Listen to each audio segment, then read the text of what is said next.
So I made this helmet for the premiere of season 3, and I thought it was gonna be a funny little gag to make this video with it, and I thought it was gonna get everyone was gonna love this video, right? And then I posted it, and then no, no one wants to watch this video. Well, I didn't make this helmet for nothing, so I guess the next step is that I have to complete this helmet for the series finale of Mandalorian season 3. It's the only logical step.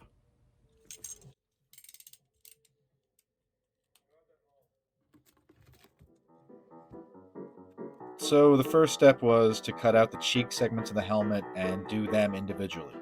If I didn't, they would have just been kind of flat, and I want them to be pronounced. You know what I mean? I don't want it to look like it's like a one smooth helmet.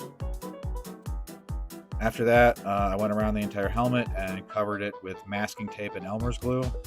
Um, I like using masking tape and Elmer's glue. I kind of use it like paper mache.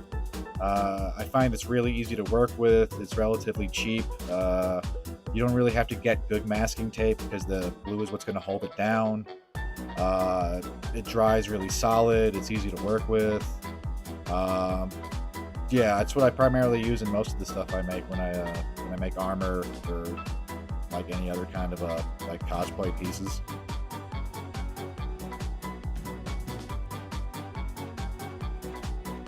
And after I did a couple of layers of the helmet, I went and did the cheek pieces individually and then hot glued them back into the helmet. Uh, while the hot glue dried, I'd hold the helmet to form that curve to go around the face piece. Um, yeah, it's a little time consuming. You got to hold it while it dries. But yeah, no, it's worthwhile. Then after I've hot glued around all the seams, on the inside I'll put another layer of tape with glue, and then on the outside I'll also put more glue just to make sure the entire helmet segment like dries as one solid piece. And then after I've let it sit for a bit so that the helmet holds its form better, I'll go over it with even more glue just so that it dries as one solid piece.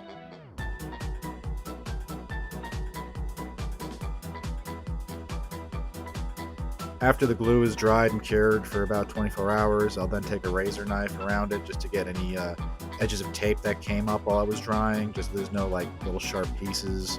Try to smooth it out as best I can.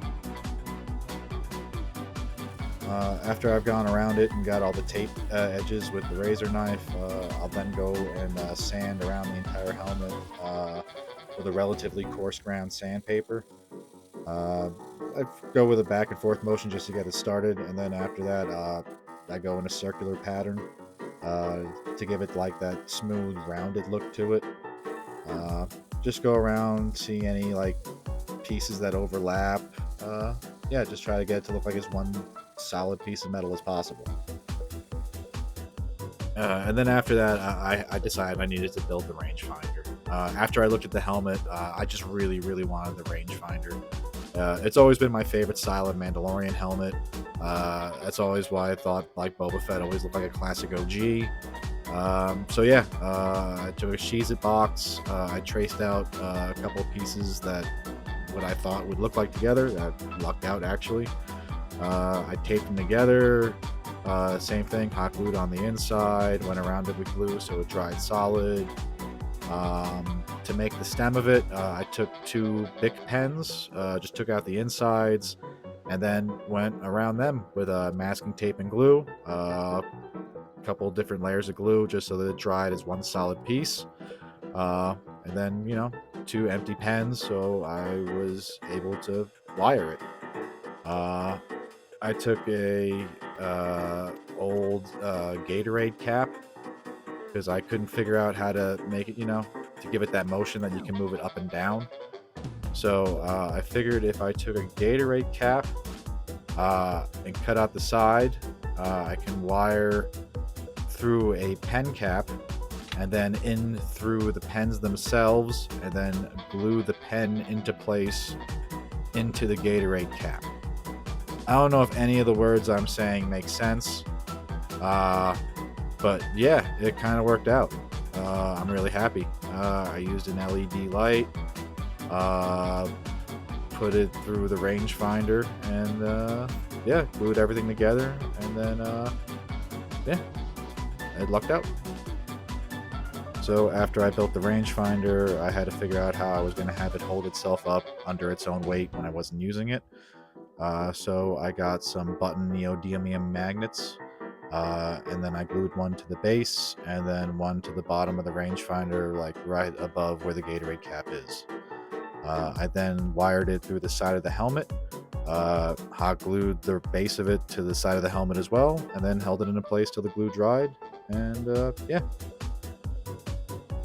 and then after that is the painting process. So first I want to seal it because to give it weather resistance, I go over it with Plastidip after I taped off any lights or moving parts.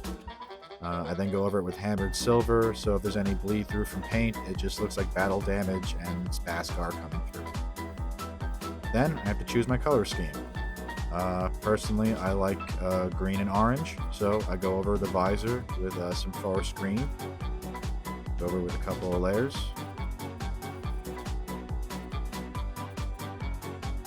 and then I finish off the rest of the bucket with orange.